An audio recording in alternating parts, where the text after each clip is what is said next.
Hali, I haven't seen you since last year. Get out.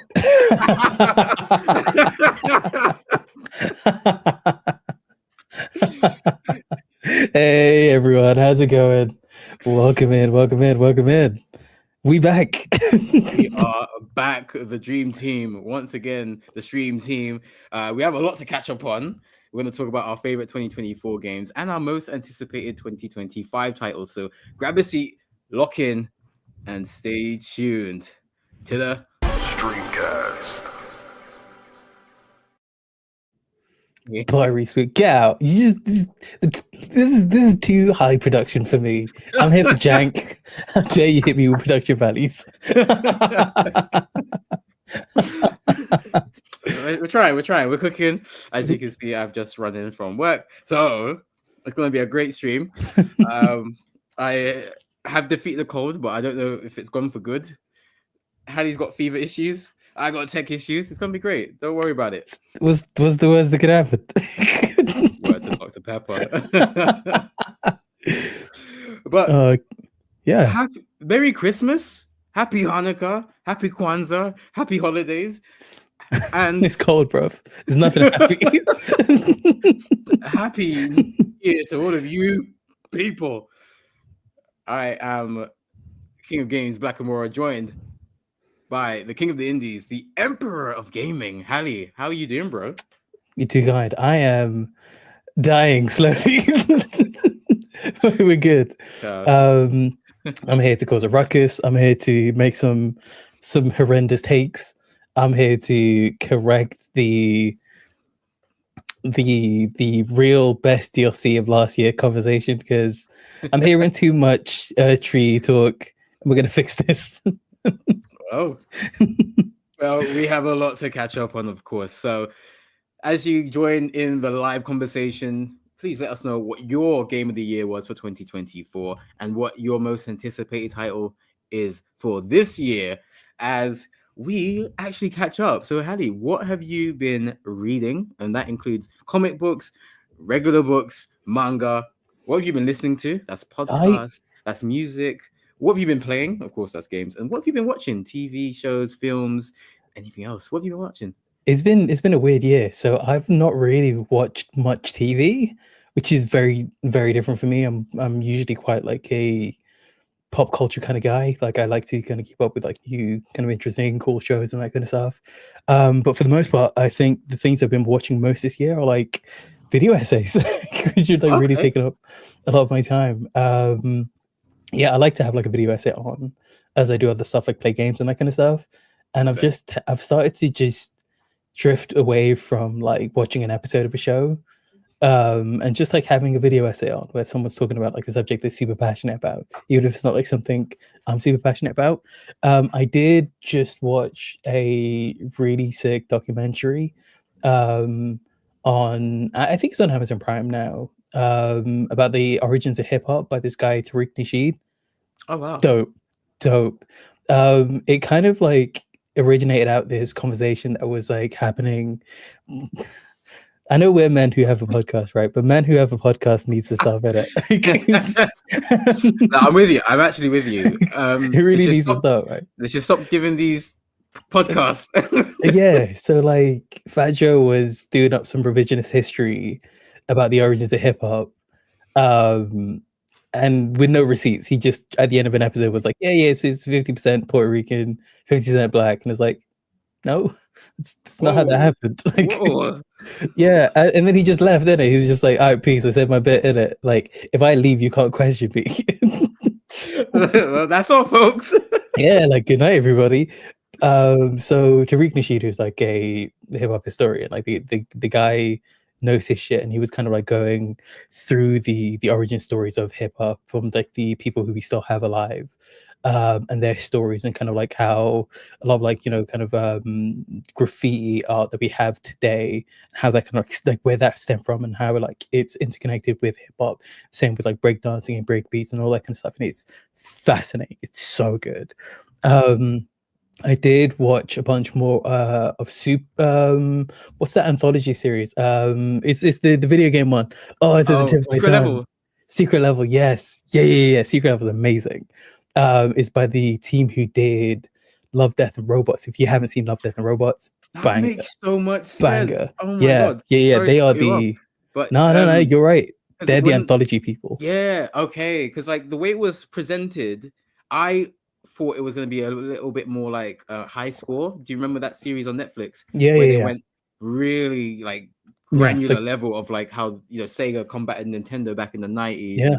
and how they were trying to be like Barbie and all of that stuff. Mm, Whereas in my mind, the actual execution was a lot more like Love, Death and Robots. yeah. Didn't hate it, but I feel like I was expecting a bit more like behind the scenes as opposed to additional content. So yeah, Yeah.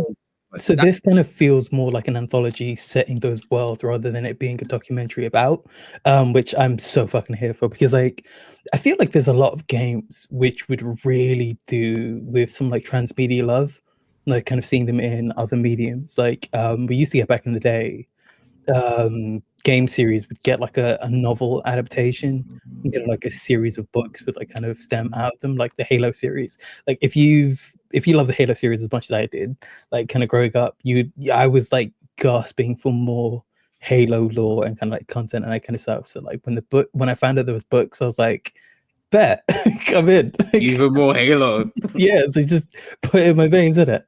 That's how I was feeling. And immediately fell in love. Some of those books aren't so good, and I definitely haven't read them all. There's a fuck ton of those books, but like the ones I read, like For the Reach and those kind of ones, were fantastic, and it just hit just right. And I feel like there's a lot of games that really can deserve and need like some more transmedia love to kind of like expand out these like really interesting and kind of fascinating worlds that they present to you. Yeah, I've been reading a bunch. Again, like I kind of fell off like 2023, kind of picking up new books, and I kind of realized I have so many books that were like very pivotal to me and kind of like formative in my like fantasy enjoyment and kind of sci-fi enjoyment and that kind of stuff that I had like on my shelf. Behind me, you can see a fuck ton of books. But yeah, so like I was going through my books and I was just like, let me go back and read some of the old books that I kind of fell in love with ages ago, and I haven't really touched since. And I've just kind of been like having them stare a hole in the back of my head constantly. I've been like, reading a bunch of like Remedy Feast. I went back through Brandon Sanderson's like Stormlight Archive, which is fantastic. They're a bit newer than some of the other stuff I've got on there, but they're so fucking good. I was rereading the what's his name? Gibson. The he basically started cyberpunk as a thing. It's fucking incredible. Like William Gibson. I was reading a bunch of William Gibson books. I reread Day of the Triffids, and I forgot how creepy that fucking book is. It's so good, but it's creepy. Yeah, man. How about you, man? What you been up to? What's new in the world of Mr. Mura? Well, so in terms of what I've been playing, I've just finished Crow Country, and you could see a 3-hour stream, 2-hour stream. I don't know. There's a stream on the gaming channel, which is youtube.com/@Streamcast Gaming. Lovely game. I love that game, but it's still really scary, even though it's just pixelated. Had me sounding more like Donny Thornberry than I care to admit. I wasn't laughing at your misery. I wasn't. That wasn't me in the stream cackling, kick.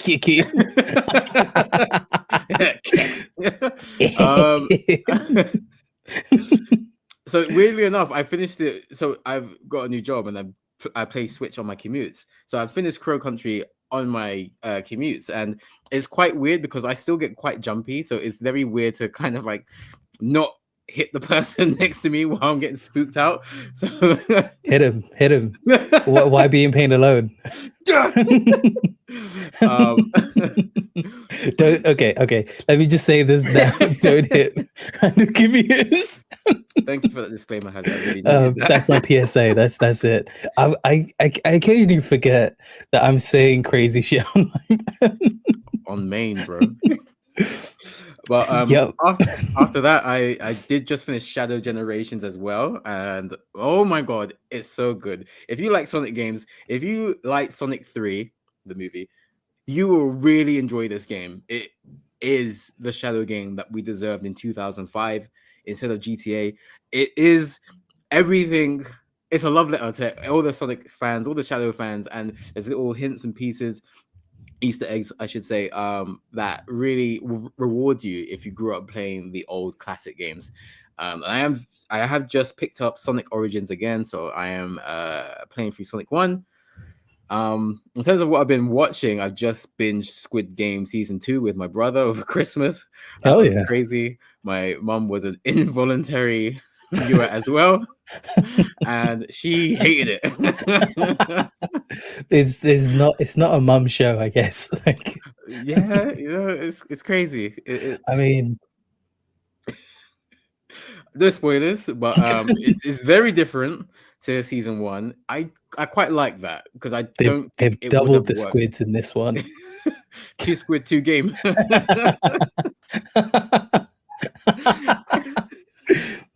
It wouldn't quite work if they just repeated the same formula and got different contestants on. So I appreciate the different take that they put on. But yeah, if you have watched season 2, let me know what your thoughts are. In terms of what I've been listening, go on. If they don't call season 3 "Who Wants to Be a Squid Millionaire," I'm fucking done. That is awful. In terms of what I've been, that is dreadful. So maybe the big bucks. In terms of what I've been listening to, for some reason I've become really obsessed with Dochi. She is dope. I've been on obsessed. Dochi bandwagon for years. Dochi's amazing, dude. Dochi's so dope. So good. That Tiny Desk concert is I don't think I can watch the future ones the same way. It's just crazy. It's crazy. So cool. The mixtape, it's crazy how tastic she is, and kind of like how many like different types of hip hop she kind of hits all amazingly well too. Like she does all the boom bap, she does all like the old school, like really lyrically dense shit. She does the storytelling, she does the ratchet shit. She's sick. She's so sick. That's what I've been missing in my rap, storytelling, like good storytelling. She feels like a mix between Kanye and Kendrick and Tupac and Biggie, and it's so beautifully melded together. It's really, really good. What is it? Denial is a River. Really good. Denial is a bro. The run up to the video where she was doing all those promos, they are so funny. Like 1 minute sketches, and usually, right? Okay, we're gonna go on a tangent, which is you guys haven't seen me on a podcast for a bit. This is my influence on the pod. We're gonna do some tangents. They're important. They're gonna circle back. It's gonna become relevant eventually. Trust me. But like, one of the things I hate about like the 2000s era of like hip hop is every motherfucker doing skits on that album.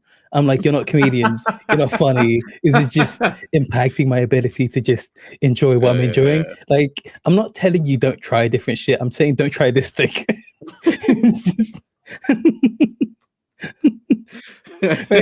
I'm like, am I out of pocket? If I'm out of pocket, tell me I'm out of pocket. But skits being gone is my favorite fucking thing. Genuinely, if it dies and never comes back, I will. I want more than it. It's fine. That said, Smino had like a bunch of skits in not his last album, the one before, like at the end of each song, and I was just like, I love you, Smino, but please, I'm on my knees. Stop. But yeah, like Dochi reminds me of like a theater kid. She really gets the presentation aspect of rap. Yeah. And it's something that I haven't seen since Kanye when he did SNL, where he had like the all red suit performing Power and Runaway, and like something bigger than just the music, something that bigger than just the MP3 that you're streaming.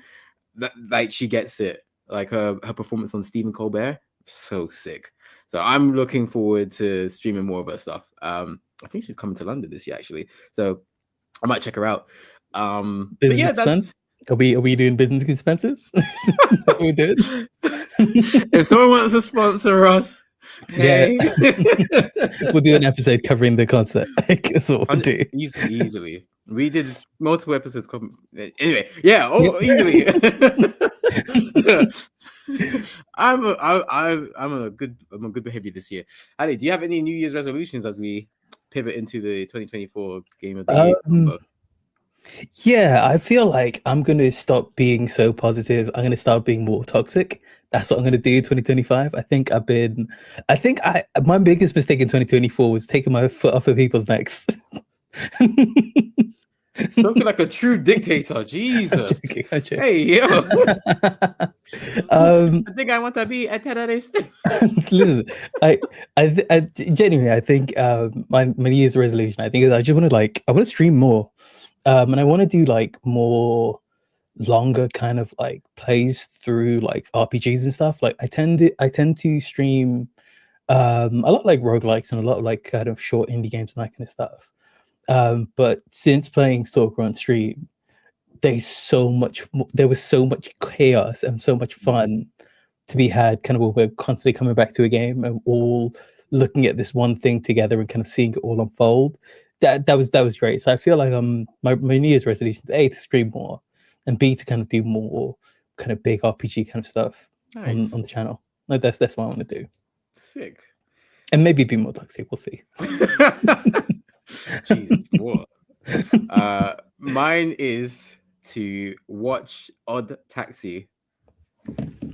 This is why I need to keep my foot on people's necks. I've been telling you this for like 3 fucking years. I know.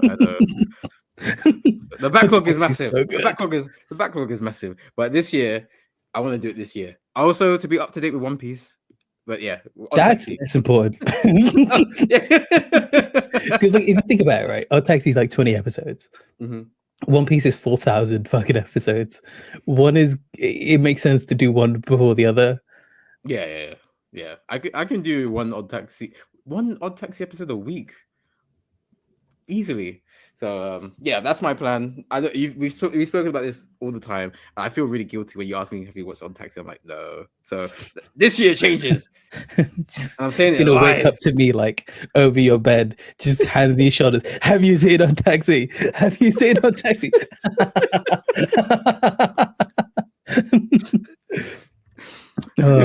All right. So anyone who is watching live, lurking, or if you want to join in the conversation, let us know what your New Year's resolutions are. We'll help you by keeping you accountable. Now, my New Year's resolution is 480p.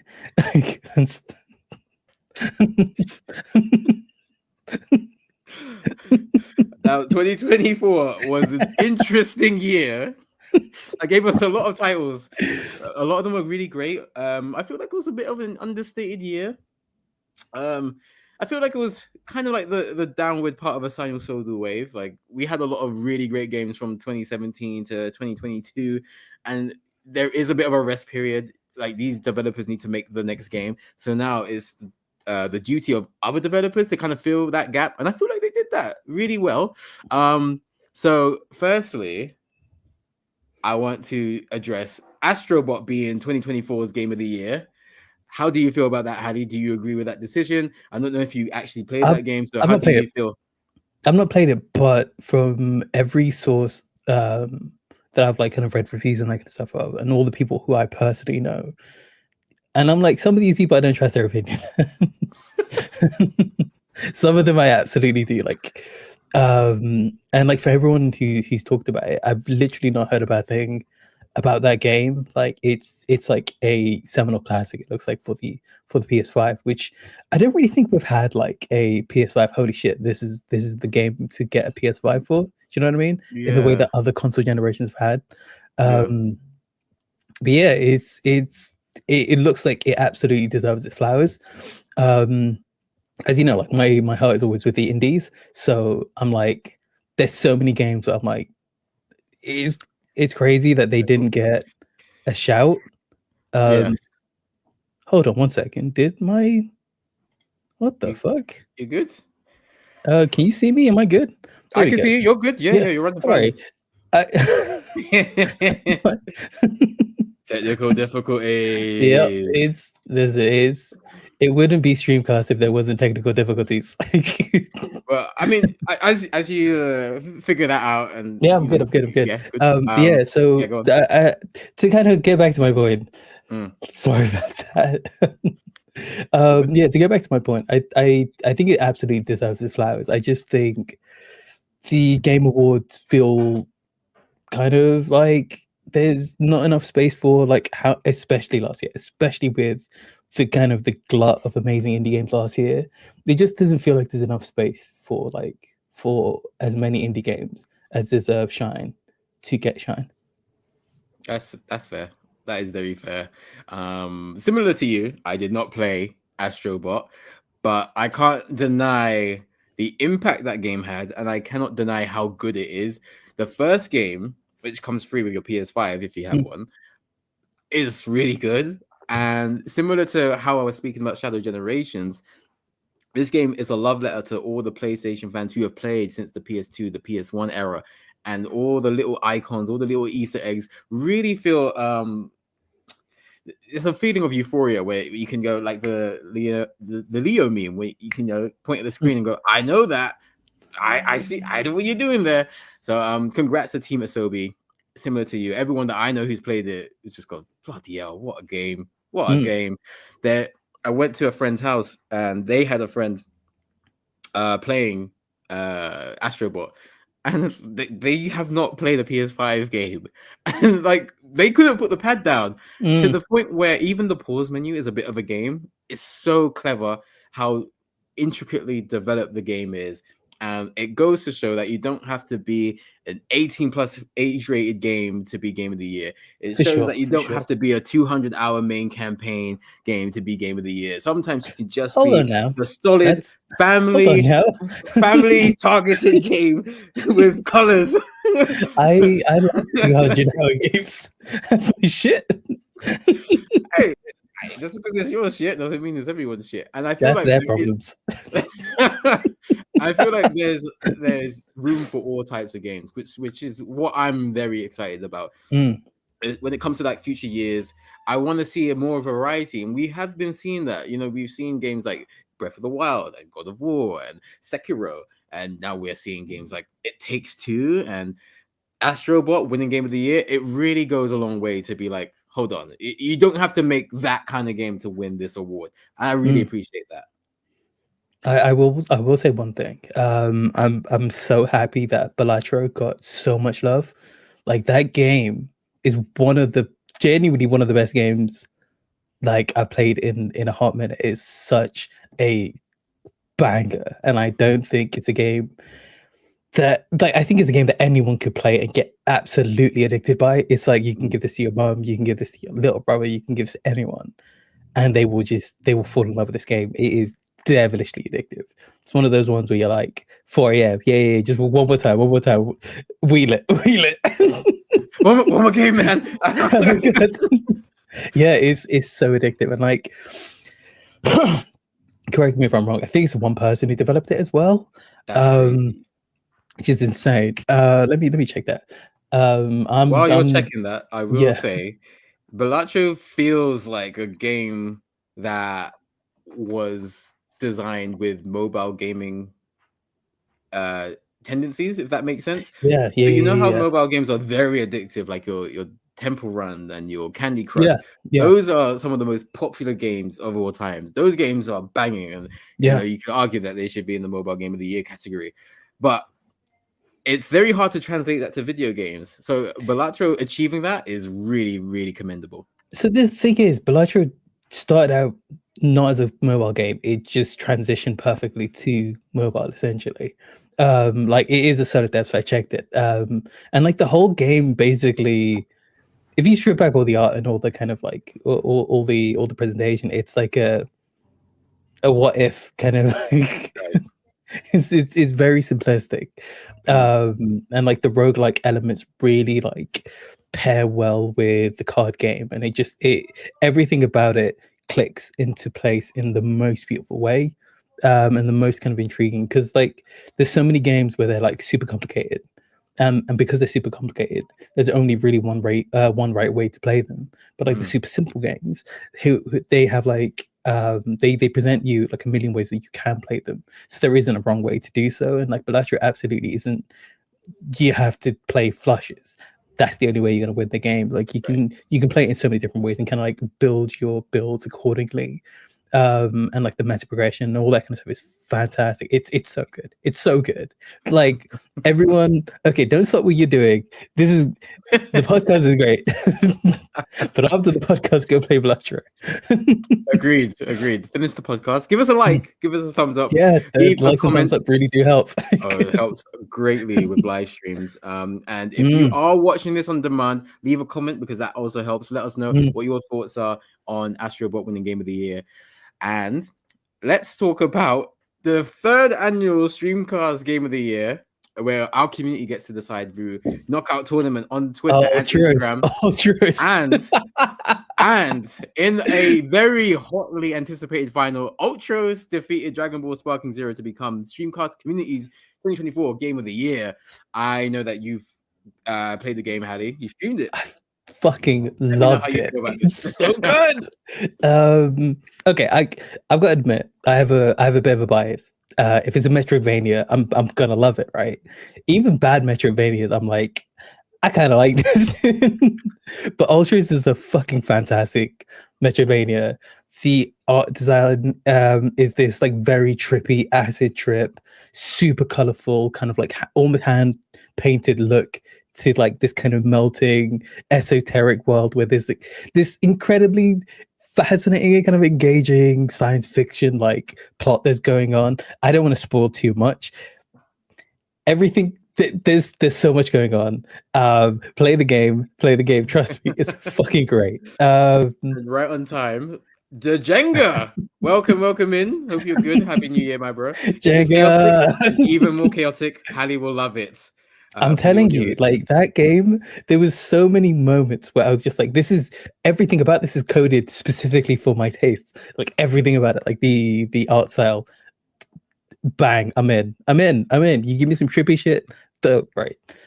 The science fiction kind of like the premise of what you're trapped in being so weird and esoteric and so like kind of shrouded in mystery and kind of like giving you crumbs to like latch onto to kind of explore, and as you explore the mystery completely kind of like keeps shifting and like your paradigm changes. It's fantastic, super kind of like the shit that gets me like hype. The boss battles and the kind of the combat and the like the leveling up system in that game is insane, because the way it works is you kill creatures and all the creatures have like certain nutrients in the giblets that you cut off them. All right. And you use those nutrients to upgrade specific things. So you need to like kill and eat a bunch of different enemies to get all the right XP for the right upgrades. And if that wasn't enough, you can't just hack at people. You have to like attack them in ways that are like skillful and kind of like masterful of your abilities. You have to have like good timing. You have to like mix in different attacks, or you just get bloody pulp, which gives you barely any XP, which is such a good way to be like play the game properly. Yeah. Because it allows you to like play however you want, but it rewards you if you play the way that the devs intend you to. Yeah, which really curbed a lot of my baser instincts of playing the game as dumb as possible, just min-maxing silliness. Yeah. For the audio listeners, Jenga has spawned on the screen. That's part of why we want to do the podcast live, because it allows people who enjoy the pod to kind of get involved and be immortalized in the podcast as well. And if you enjoy us on Apple Podcasts or Spotify, you will also be able to enjoy us as well, just on a replay. So just how you've been enjoying podcasts in general, the previous 111 episodes. This is funny, and I've not really shared this before. I did want to reach out to the devs behind Ultras around about the time they released their game to get them on the pod. But I think Imposter Syndrome stopped me. So what I'm going to do now that they've won our prestigious Game of the Year tournament, I'm going to reach out to them and hopefully get them on the pod to talk about the inner workings of their games and kind of get behind the minds of the game. Enjoy Hali ranting about how chaotic equals fun equals Hali. Absolutely. Love you, Jagger. You're good people.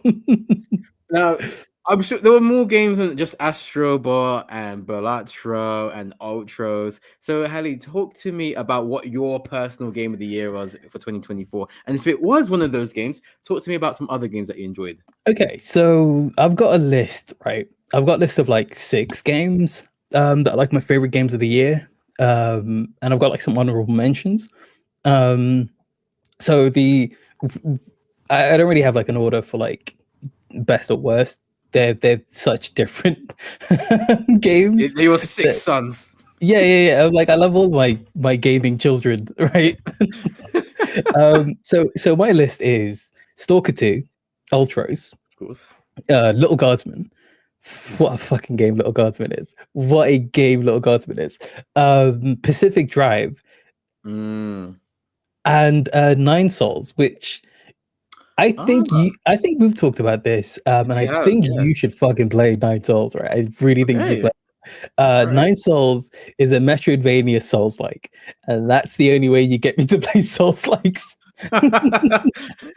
You're like a dog. You have to hide the Souls-like. I'm telling you, I would be literally. How many times have I started like a Metroidvania on stream or something, and then been like, "This is a Souls-like." Wait a minute. Hold on. I've been tricked again. Death's Gambit was a Souls-like. This is a Souls-like. But they're so good. They're so good that I can stomach the Souls-like in them. The boss fights in 9 Souls are some of the most inspired I've seen in a Metroidvania in a minute. Like last year was one of the best years in Metroidvanias, full stop. Like there were so many amazing Metroidvanias that came out like throughout the year. Like Cookie Cutter, I think was last year as well. Cookie Cutter is like a punk inspired Metroidvania where you're like this robot lady. It's great. Yeah, there was I mean, it's me. Of course, there are gonna be 2 Metroidvanias on my list, right? But like 9 Souls and Ultros, my favorite Metroidvanias of the year, easily. We've already talked about Ultros, so I'll talk about some of the other ones. So Stalker 2, I finished it off stream over the break because I was like, I'm not feeling well, so I'm gonna give myself a little treat, right? Yeah. And I ended up playing, I think it's 165 hours in total for this game. I love Stalker 2. That's an entire week, bro. So much, Andy. That game, woof. That game took over my life. Yeah, it's one of the best open world. Full stop. It's such a fantastic world to engage with. Take a shot every time I say Metroidvania.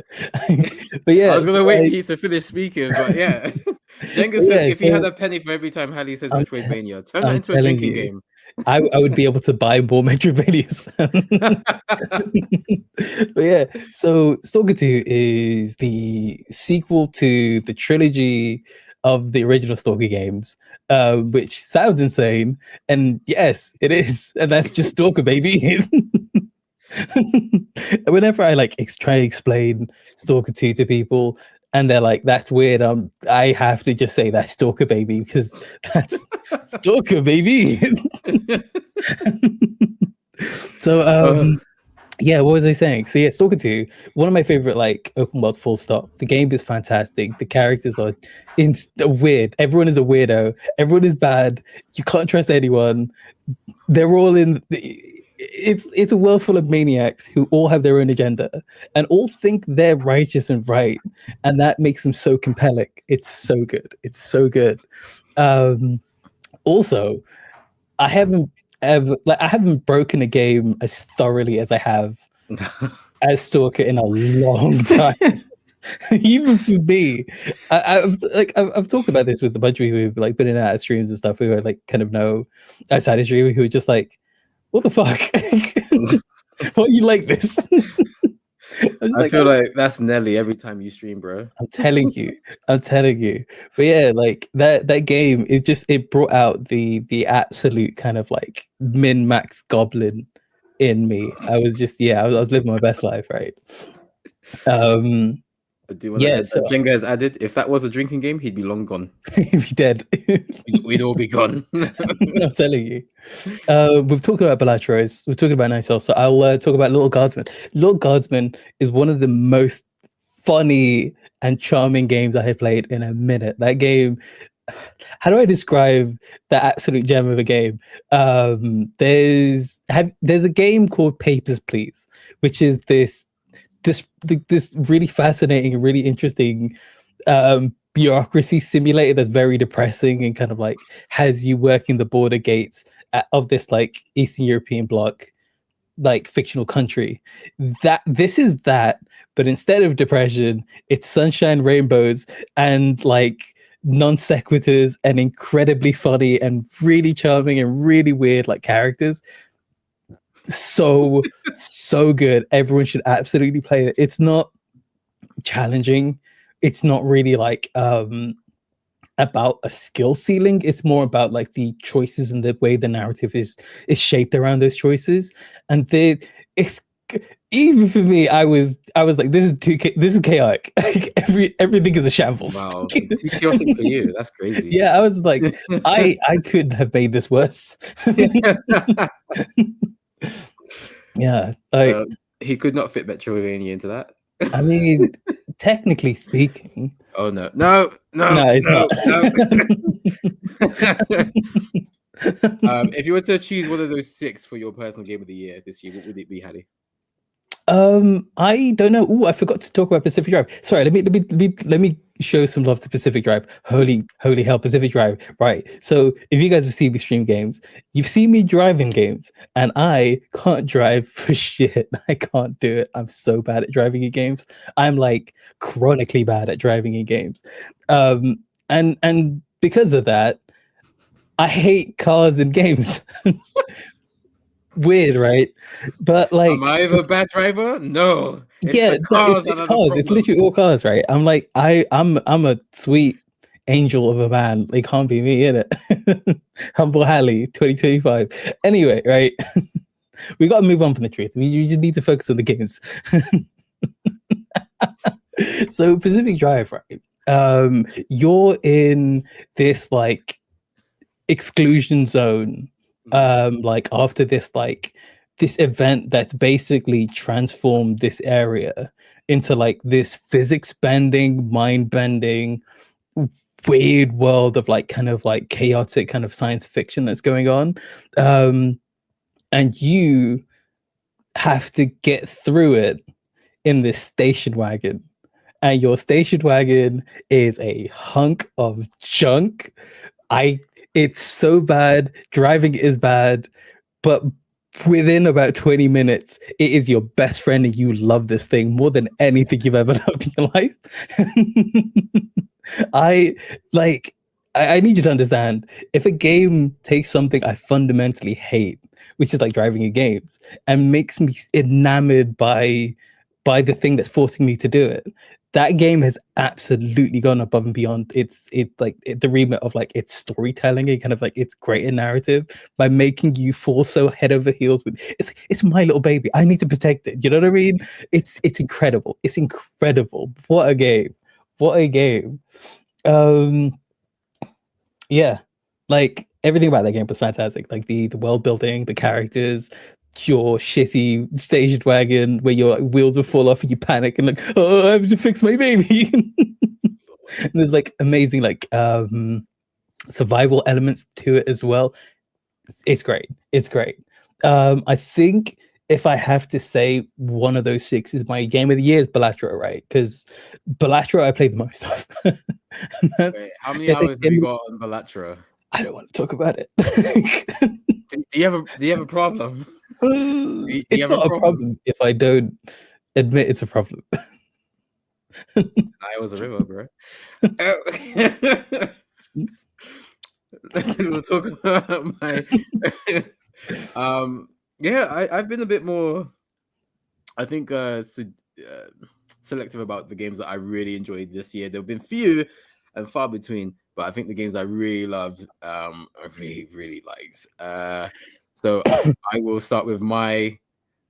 Jenga says it's not an addiction, it's dedication. Hey, Jenga gets it. coin. Jenga gets it. I'm no quitter. So I already talked about Shadow Generations. I'm not going to go into that too much more, but I do think that is up there with some of the best Sonic games of all time. And if you check one of our previous podcast episodes with David the Storyteller, we actually go into Sonic as a franchise a lot more, and we kind of appreciate how much Sega just throws stuff at the wall and they just try different things like Sonic Riders and Sonic Forces and Sonic 06. And even though some of those games don't work, they've tried different things, which I really do appreciate. Hey, Sonic 06 Nelly, is the what's best game they've ever made. Like, let's be honest now. Let's just stop him right there. I was all right with most of that. Then he has to go to propaganda. This lying ass story. No. Sonic 06 is a disgrace to the Sonic industry. 06 is the labor choice. It's the plucky game for the masses. It's not the point you think it is. It is not the point. You're not making the point you think you're making. Listen. I'm not. Listen. Yeah. Why is it half-assed? Why is it half-baked? Because the Tories on top didn't give us enough time as a reason. I'm not letting you get away with this. We can't keep getting away with this. I'm not having. No, Shadow 05 and Sonic 06 are disgraces to the game industry. I'm sure they would admit that. But best my Sonic point game. Stop. Stop. You had your time. What Sonic Shadow Generations do really well is that they acknowledge all of their history, even the games that aren't great, because they reference them in cool ways that don't detract from the game. So you get the love letter, you get the Easter egg, but it doesn't devalue the game that you're playing. And there are just so many little tricks and little details that Sonic fans who have read the comics, who have played the games, who have watched TV series, anime, would all appreciate and go, oh, there's that. So I don't want to talk about it too much more. Go and play the game. It's really fun. It's worth it. And it's not very long. So if you're an adult with multiple jobs, you're fine. Another game I really enjoyed was Crow Country. I talked about that earlier in the stream, in the podcast. It is basically Resident Evil 2024.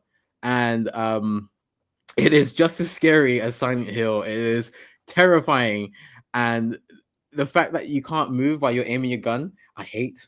It adds to the terror for me, but it was really fun uncovering the story, and it's really good. It's if you like shorter games, if you like a 10-hour campaign, that is perfect for you. If you love your horror, if you like the classics like Resident Evil 1 and Silent Hill, you will really enjoy that game. And my personal game of the year, and it's so shameless, it's Dragon Ball Sparking Zero, and I think top to bottom, it is an amazing game. I love Hali hating over there, but I'm hating. Hold on. Let me explain why I'm hating. You can't call it.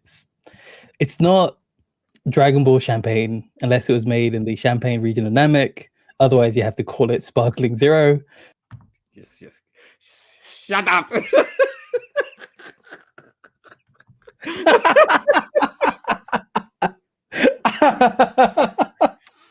Enough of this waffle talk. I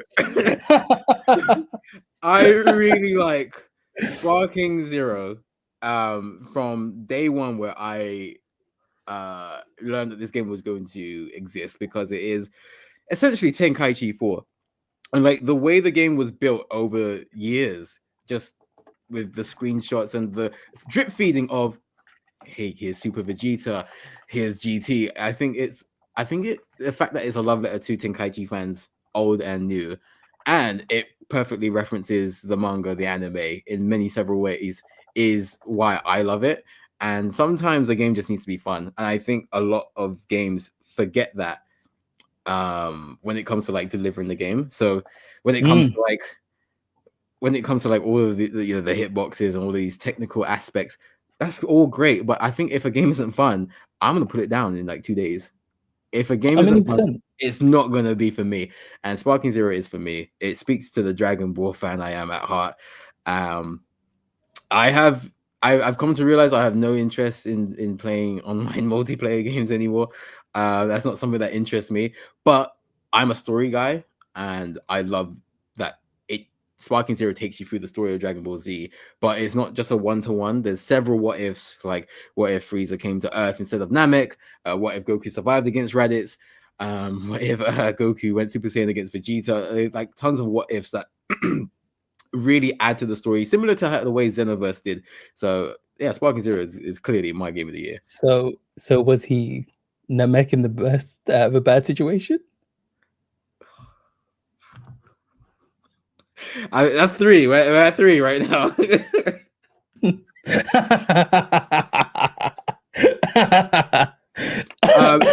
who are watching live, hey, Black Manta, what's going on? Oof. I hope you're good.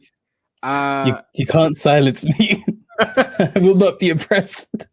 In the chat, let us know what your game of the year was for 2024. If it was Astrobot, if it was Ultros, like our community decided, or if it was something else. And we'll move on to our most anticipated games for 2025. Hali, what are you most looking forward to picking up this year? I know you're the king of the indies, so I know it's going to be very, very special. There's so many games coming out this year, right? For the moment, I haven't done my proper deep dive kind of into Steam kind of for like upcoming indie games and stuff. Next fest is going to be next month, like the end of February. So we're going to do like a big old thing then. But as of right now, there's a bunch of like AAA stuff that was like announced quite a while back that I'm very excited about. There's a bunch of stuff coming from. There's actually a couple of indie and double A stuff that's coming out soon as well. So there's the AAA stuff. There's Avowed, which is coming out soon. The Outer Worlds 2 is coming out, I think, sometime this year or maybe next year. Amazing. Both those games, Oblivion. I love Oblivion games so wholeheartedly. Their writing is hysterical. Their RPGs are like really kind of like thorough and like fleshed out. Great games. So Avowed is going to be February, I think. I'm going to stream it. It's 100% going to be on the channel. Trust me. It's going to be great, right? And like for all the reviews and stuff that kind of been like dropping about it, it looks like it's going to be a banger too. There's Atomfall, which is essentially like Fallout, but in England. And it's made by the team behind Sniper Elite, which is Rebellion. It looks fantastic. It looks so good. It's very much my kind of game.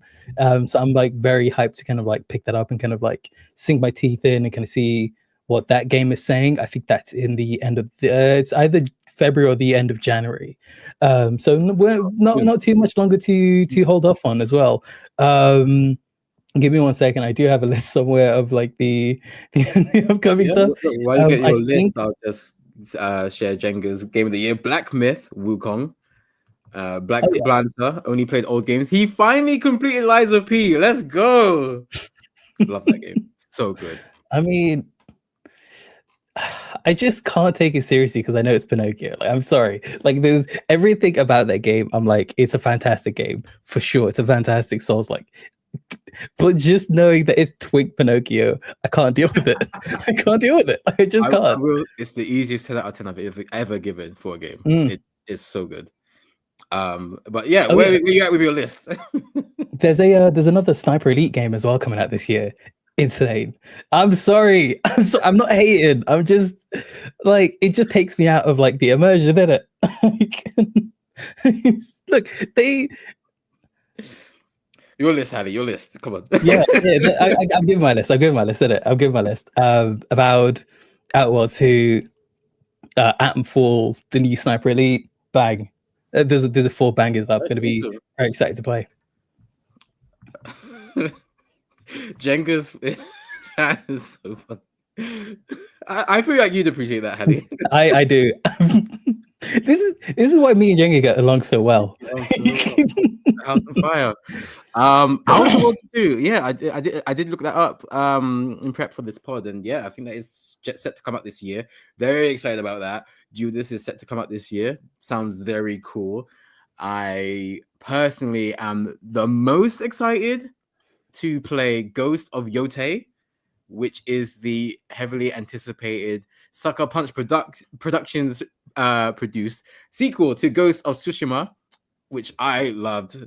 And Isaac and I think we did the review on this pod, so please check that out. It was really, really fun. To this day, it's still the prettiest game I've ever played. So good, so fleshed out, and I feel like for a studio that weren't really made for making those type of games, they really nailed it. They hit it out of the park, and with as few controversies as possible. So I'm very excited to see how they handle Ghost of Yote. I'm very happy to see Atsu. I'm glad that they went far enough away, because I am at the point now where I have sequel fatigue, where I feel like a lot of big games came out over the last 5-6 years and the sequels didn't really hit the mark for me. And I don't know if that's an opinion that is just, for me, with like Ragnarok, for example, and Spider-Man 2, for example, and Last of Us 2, for example. These are really big games that they put a lot of money and a lot of resource behind, but I don't know whether it's because it wasn't as new. I don't think that they hit the same itch that the first games did. There's a lot to kind of be said about comparing something to something that's brand new, right? Like something that's kind of treading new ground, or something that's like so good in and of its own right that like any comparison misses out the fact that like the surprise factor kind of had like a big like impact to it. I think we should call it fatiguequel. I think is what we should call that. Think fatigue, but then sequel afterwards. Fatiguequel. But yeah, there's genuinely like a that lightning in the bottle feeling is gone. And because you have like such positive kind of feelings to the first game, it's very hard to like not compare it to or like kind of like disparage it because it doesn't hit that same high, which is kind of unfair because you're not judging it on what it is, you're judging it on what it is, which you can't really judge something on what it isn't, right? That's true. I also do feel like you can very easily compare the feelings that you had playing each game, and I think there is something to be said about no expectations for the first game versus an expectation for the second game. So there is that. There is a bit of pros and cons working against the sequel. But other games I'm excited about: Yu-Gi-Oh! Early Days Collection. I just figured this out yesterday. I just found this yesterday. They are remaking or remastering a lot of the old Yu-Gi-Oh! Games, and some of which I don't think even reached these shores. So I'm very excited to play the old classic games like Reshef of Destruction and Dark Duel Stories.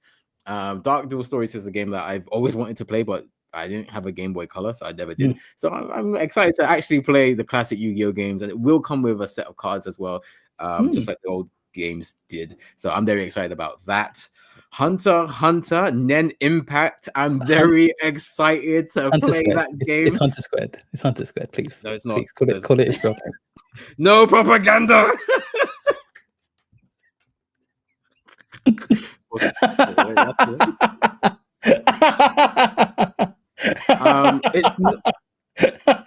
It's not developed by Arxis, but it's developed by Bushiroad, I believe. I think it might be published by Arxis. Either way, there is an Arxis connection in the way the game is going to be delivered, which I'm very excited about, because I still think objectively the best Dragon Ball game to this day is Fighters, which did the whole 3-on-3 2D fighting game style, and it perfectly encapsulates the differences between each character.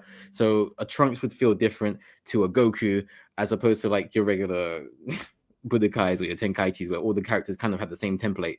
So I'm very excited to see how they translate Hunter x Hunter from the anime to the game, because I feel like it has the most in-depth power system, and I can't wait to see all the Nen powers take off. So I'm excited to play that on release.